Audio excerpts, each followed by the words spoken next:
Assalamualaikum warahmatullahi wabarakatuh. Salam sejahtera bagi kita semua. Shalom, Om Swastiastu, Namo Buddhaya, Salam Kebajikan. Di sini, kami dari kelompok 5, mata kuliah sifat sosial kelas 2D, yang beranggotakan kelompok sebagai berikut. Ezra Renita Sitorus dengan NIM 135, Sania Febriati dengan NIM 161, Fadila Yulanda Putri dengan NIM 162, dan Ubaid Kurniawan dengan NIM 171 dengan saya sendiri sebagai moderator. Di sini kami kelompok 5 akan membahas tentang prasangka, penyebab, dampak, dan cara mengatasinya.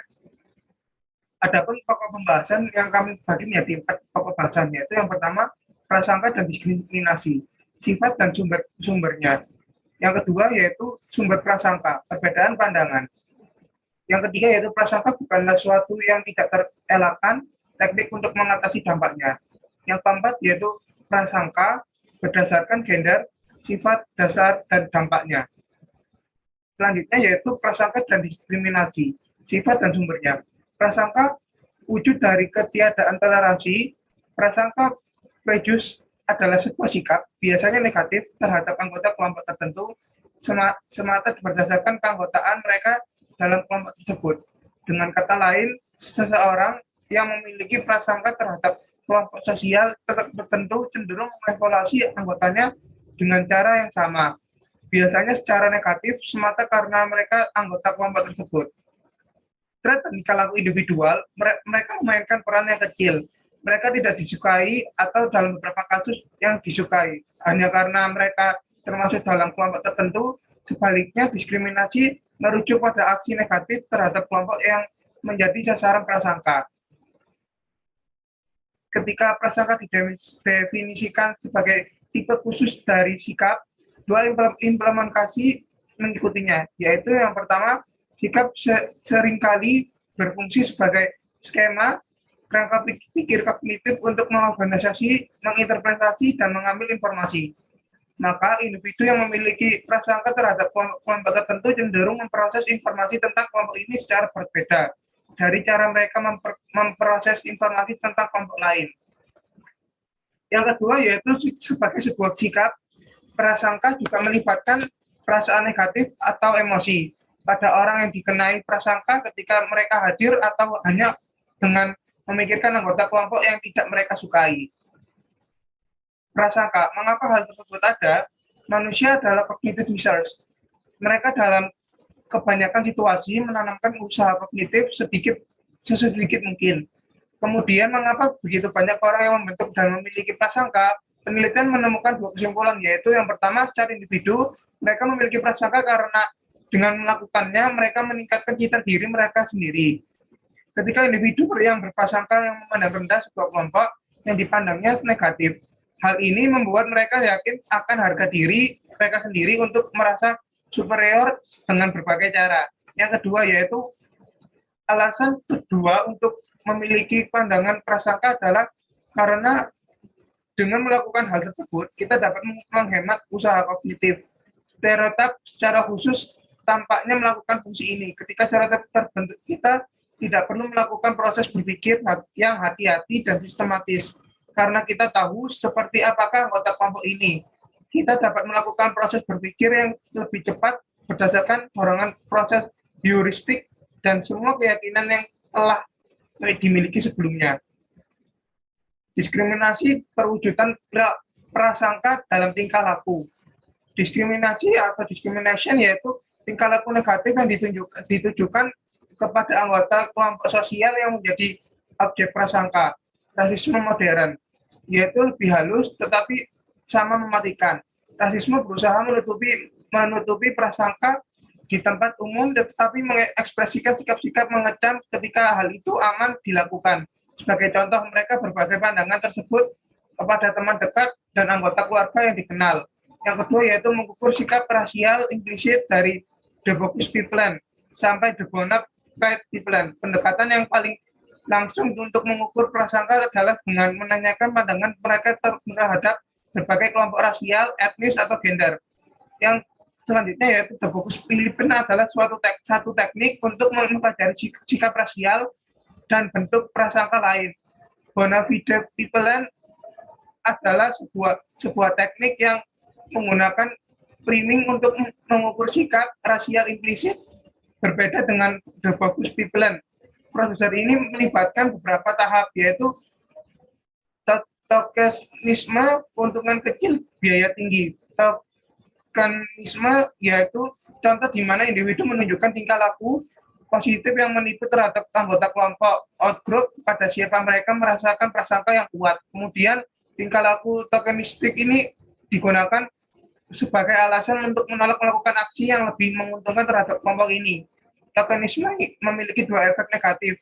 Yang pertama yaitu tokenisme membiarkan orang dengan prasangka terlepas dari tuntutan mereka menunjukkan aksi tokenistik sebagai bukti umum bahwa mereka bukanlah orang yang munafik. Yang kedua, tokenisme dapat merusak self-esteem dan kepercayaan diri sasaran prasangka termasuk beberapa orang yang diseleksi.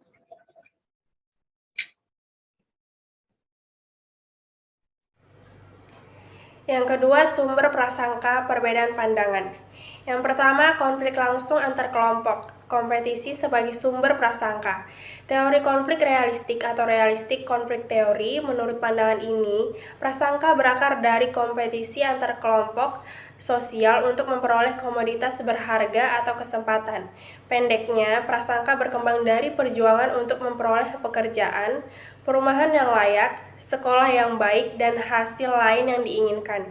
Teori tersebut lebih jauh lagi menyatakan bahwa kompetisi seperti itu terus berlanjut. Anggota kelompok yang terlibat di dalamnya mulai memandang satu sama lain dalam pandangan negatif yang terus meningkat. Yang kedua, masa-masa ekonomi yang sulit dan kekerasan terhadap kelompok minoritas, dari pembunuhan di selatan sampai kriminalitas akibat kebencian di New York. Pada tahun 1939, beberapa psikolog sosial mempublikasikan sebuah buku yang berpengaruh dengan judul Frustration and Aggression. Hipotesis frustasi agresi mendorong penelitian dalam psikologi, dan beberapa penelitian ini meneliti tentang prasangka. Dasar pemikirannya adalah sebagai berikut. Ketika kelompok berkompetisi untuk memperoleh sumber daya yang terbatas, mereka mulai memandang satu sama lain sebagai sumber potensi atau sumber frustasi itu sendiri. Yang selanjutnya ada pengalaman awal peran pembelajaran sosial. Penjelasan kedua untuk sumber prasangka secara langsung menyatakan bahwa prasangka dipelajari dan dikembangkan dengan cara yang sama serta melalui mekanisme dasar yang sama. Berdasarkan pandangan proses belajar sosial atau social learning view, anak memperoleh sikap negatif melalui berbagai kelompok sosial karena mereka mendengar pandangan tersebut diekspresikan oleh orang tua, teman, guru, dan orang lain, dan karena mereka secara langsung diberikan rewards berupa cinta, pujian, dan persetujuan untuk mengadopsi pandangan-pandangan ini. Yang selanjutnya ada kategorisasi sosial, efek kita versus mereka, dan kesalahan atribusi utama. Pandangan ketiga terhadap sumber prasangka dimulai dengan kenyataan bahwa pada umumnya orang membagi dunia sosial dalam dua kategori yang berbeda, kita dan mereka, yaitu merujuk pada kategorisasi sosial atau social categorization. Singkatnya, mereka memandang orang lain sebagai bagian dari kelompok mereka sendiri, biasanya disebut in-group, atau kelompok lain out-group. Perbedaan tersebut didasarkan pada banyak dimensi. Beberapa di antaranya adalah ras, agama, jenis kelamin, usia, latar belakang etnis, pekerjaan, dan pendapatan. Yang selanjutnya, sumber kognitif prasangka, stereotip, dan implisit. Berikutnya kita sampai pada beberapa sumber potensial prasangka yang paling tidak menyenangkan. Hal ini melibatkan kemungkinan bahwa setidaknya sebagian prasangka bersumber dari aspek dasar kognisi sosial atau social cognition, yaitu kita berpikir mengenai orang lain, menyimpan dan mengintegrasikan informasi tentang mereka, dan kemudian menggunakan informasi ini untuk menarik kesimpulan tentang mereka atau membuat penilaian sosial. Pertama, kita akan menelaah sifat dan cara kerja stereotip, sebuah komponen kunci kognitif dalam prasangka. Kemudian kita akan mempelajari mekanisme kognitif lain yang memainkan peran pada terjadinya prasangka. Poin yang pertama ada stereotip. Stereotip yaitu kerangka berpikir kognitif yang terdiri dari pengetahuan dan keyakinan tentang kelompok sosial tertentu dan traits tertentu yang mungkin dimiliki oleh orang yang menjadi anggota kelompok-kelompok ini. Dengan kata lain, stereotip menyatakan bahwa setiap orang yang menjadi anggota kelompok sosial tertentu memiliki trait-trait tertentu setidaknya pada derajat tertentu. Poin yang kedua ada stereotip implisit. Stereotip implisit yaitu keyakinan yang tidak kita sadari mempengaruhi tingkah laku kita. Kita sering sekali memiliki stereotip implisit yang tidak dapat kita identifikasi dengan mudah melalui introspeksi, tetapi tetap mempengaruhi keyakinan kita tentang karakteristik yang dimiliki oleh anggota dari kategori sosial tertentu. Dengan kata lain, stereotip rasial, etnis, atau gender yang sebagian besar tidak kita sadari dapat diaktifasi oleh berbagai stimuli. Contohnya, anggota kelompok yang memiliki stereotip. Dan setelah mereka diaktifasi, stereotip ini mempengaruhi pemikiran, keputusan, dan bahkan tingkah laku yang muncul pada orang tersebut. Yang selanjutnya ada mekanisme kognitif lain dalam prasangka, hubungan palsu dan homogenitas outgroup. Psikolog sosial merujuk kecenderungan melebih-lebihkan penilaian tingkah laku negatif dalam kelompok yang relatif kecil sebagai hubungan ilusi atau illusory correlation. Istilah ini sangat masuk akal karena efek ini melibatkan persepsi hubungan antara variabel yang sebenarnya tidak ada. Hubungan ilusi memiliki implikasi penting terhadap prasangka. Secara khusus, hubungan ini membantu menjelaskan mengapa tingkah laku seringkali negatif dan kecenderungan oleh anggota kelompok mayoritas diatribusikan pada anggota berbagai kelompok minoritas. Poin yang pertama ada perbedaan in-group, homogenitas out-group, mereka semua sama. Kecenderungan untuk mempersepsikan orang yang menjadi bagian dari kelompok lain yang bukan kelompoknya sebagai orang yang serupa dikenal sebagai ilusi homogenitas out-group atau illusion of out-group homogeneity. Lawan dari kecenderungan tersebut adalah perbedaan in-group atau in-group differentiation, yaitu kecenderungan untuk mempersepsikan anggota kelompoknya dalam menunjukkan keragaman yang lebih besar satu sama lain atau lebih heterogen daripada kelompok-kelompok lain. Yang ketiga ada prasangka bukanlah sesuatu yang tidak terelakkan, teknik untuk mengatasi dampaknya. Poin yang pertama memutuskan siklus prasangka. Belajar tidak membenci. Beberapa orang tentu menyatakan bahwa anak-anak terlahir dengan prasangka yang sudah tertanam dengan kokoh. Namun, pada umumnya, orang akan berpendapat bahwa fanatisme itu dibentuk tidak dilahirkan. Psikolog sosial membagi pandangan berikut ini. Mereka percaya bahwa anak mempelajari prasangka dari orang tuanya, orang dewasa lain, pengalaman masa kanak-kanak, dan media massa. Atas dasar keyakinan ini, sebuah teknik yang dapat digunakan untuk mengurangi prasangka adalah sebagai berikut. Dengan cara apapun, kita harus mencegah orang tua dan orang dewasa lainnya untuk melatih anak menjadi fanatik. Dengan prinsip tersebut, kita harus mengakui bahwa dalam praktiknya melaksanakan prinsip itu tidak sederhana. Poin kedua, kontak antara kelompok secara langsung. Keuntungan potensial dari melakukan kontak. Hipotesis kontak. Pandangan bahwa peningkatan kontak antara anggota dari berbagai kelompok sosial dapat efektif mengurangi prasangka di antara mereka. Usaha-usaha tersebut tampaknya berhasil hanya ketika kontak tersebut terjadi di bawah kondisi-kondisi tertentu. Pernyataan ini menimbulkan sebuah pertanyaan yang menarik. Dapatkah prasangka dikurangi dengan meningkatkan derajat kontak antara kelompok-kelompok yang berbeda?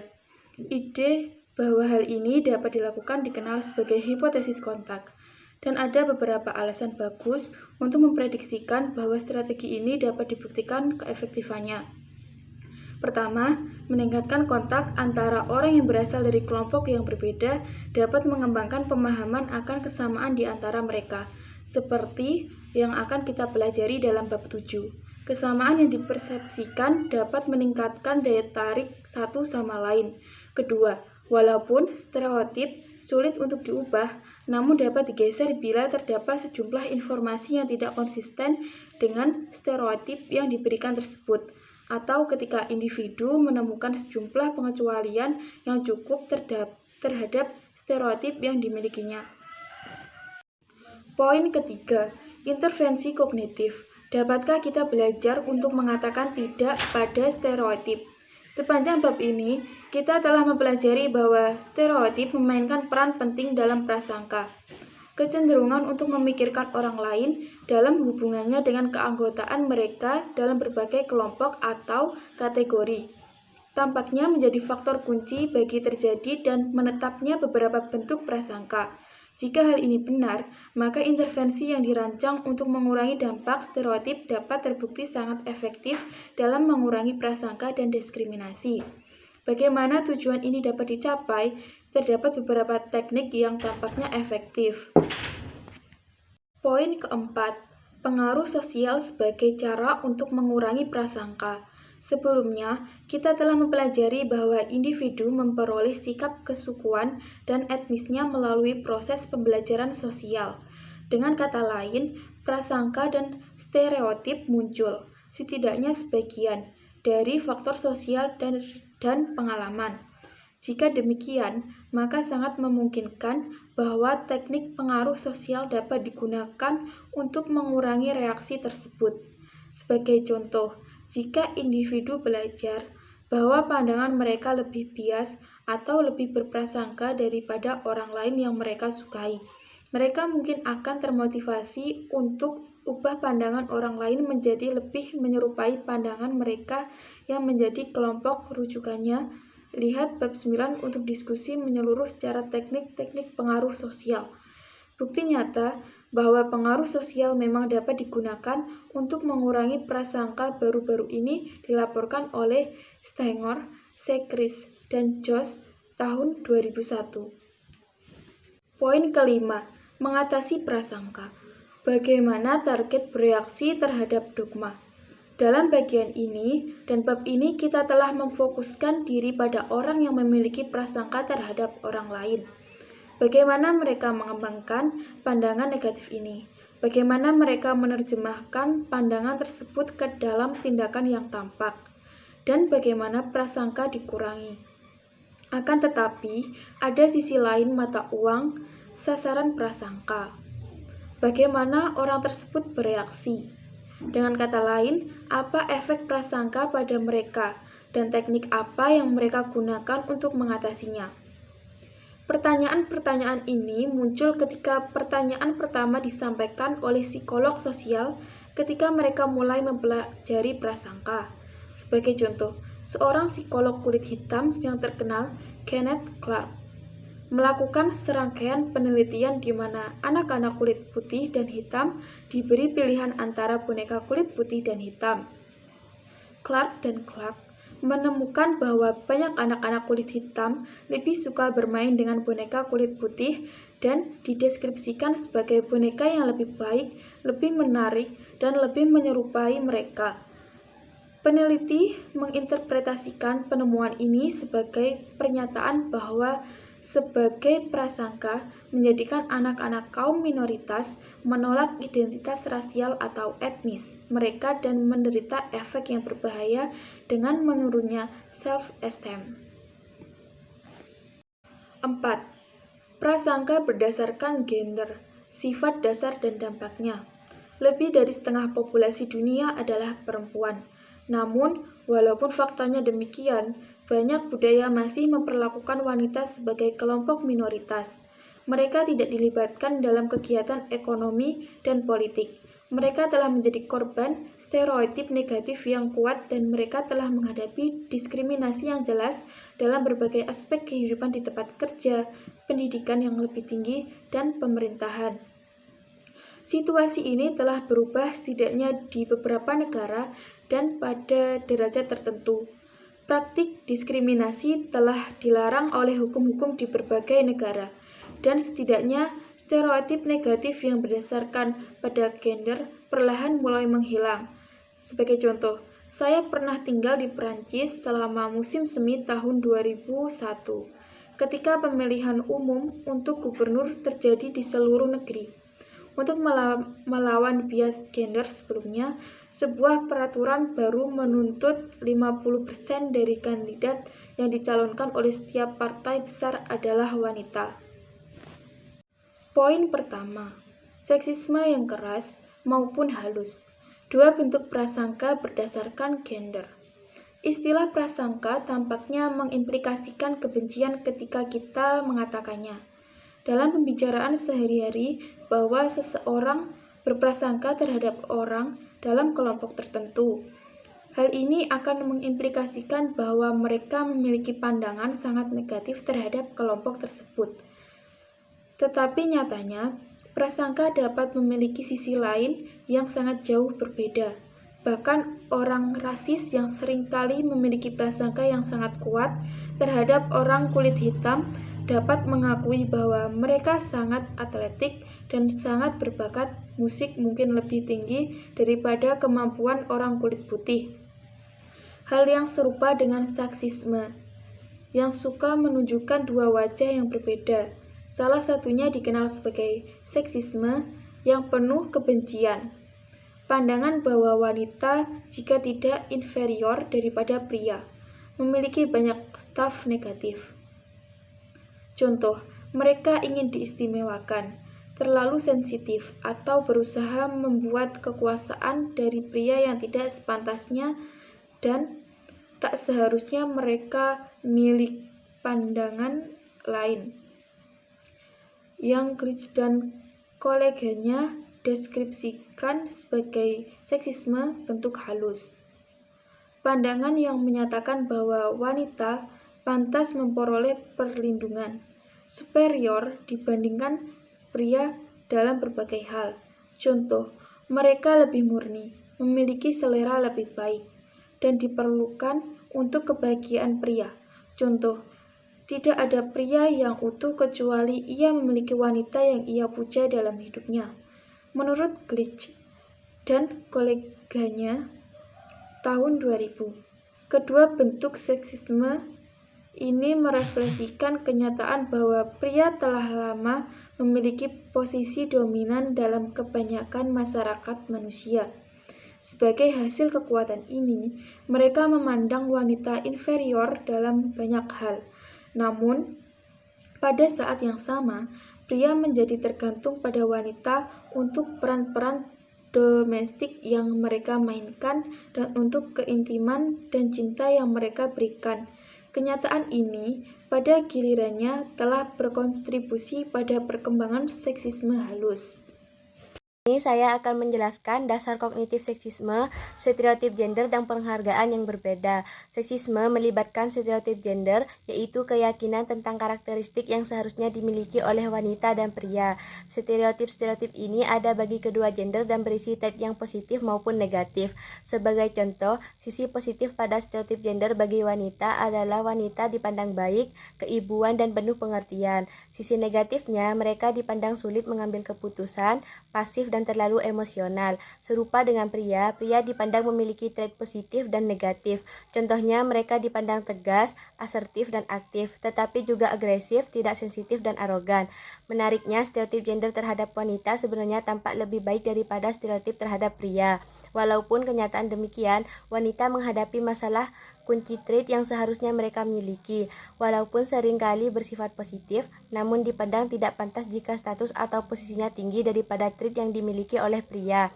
Walaupun stereotip gender adalah bagian yang penting pada keberadaan seksisme, namun bukanlah faktor satu-satunya secara khusus. Baik wanita dan pria mengekspresikan penghargaan yang lebih tinggi kepada pria. Mengapa? Mungkin karena pria terus-menerus memegang posisi dengan kekuasaan yang lebih besar dan status yang lebih tinggi di dalam masyarakat. Penghargaan yang lebih tinggi untuk pria merefleksikan perbedaan-perbedaan ini. Diskriminasi terhadap perempuan, halus tapi seringkali mematikan. Saat ini, diskriminasi berdasarkan gender adalah sesuatu yang ilegal di berbagai negara. Hasilnya, bisnis, sekolah, dan organisasi sosial tidak lagi menolak pelamar pekerjaan atau tes masuk hanya karena mereka wanita ataupun pria. Meskipun demikian, wanita terus-menerus berada di posisi yang relatif tidak menguntungkan dalam masyarakat tertentu.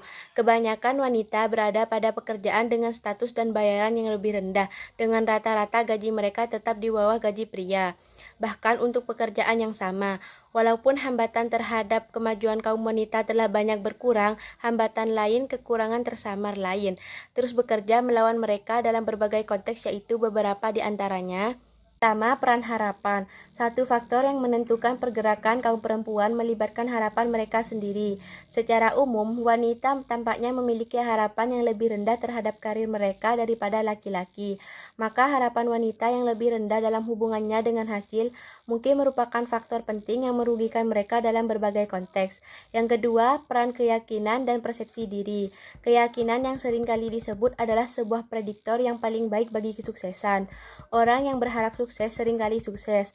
Mereka yang berpikir akan gagal menemukan bahwa dugaan tersebut menjadi kenyataan. Sayangnya, wanita cenderung mengekspresikan kepercayaan diri yang lebih rendah daripada pria dalam berbagai situasi yang berhubungan dengan prestasi. Mungkin karena mereka adalah korban dari seksisme.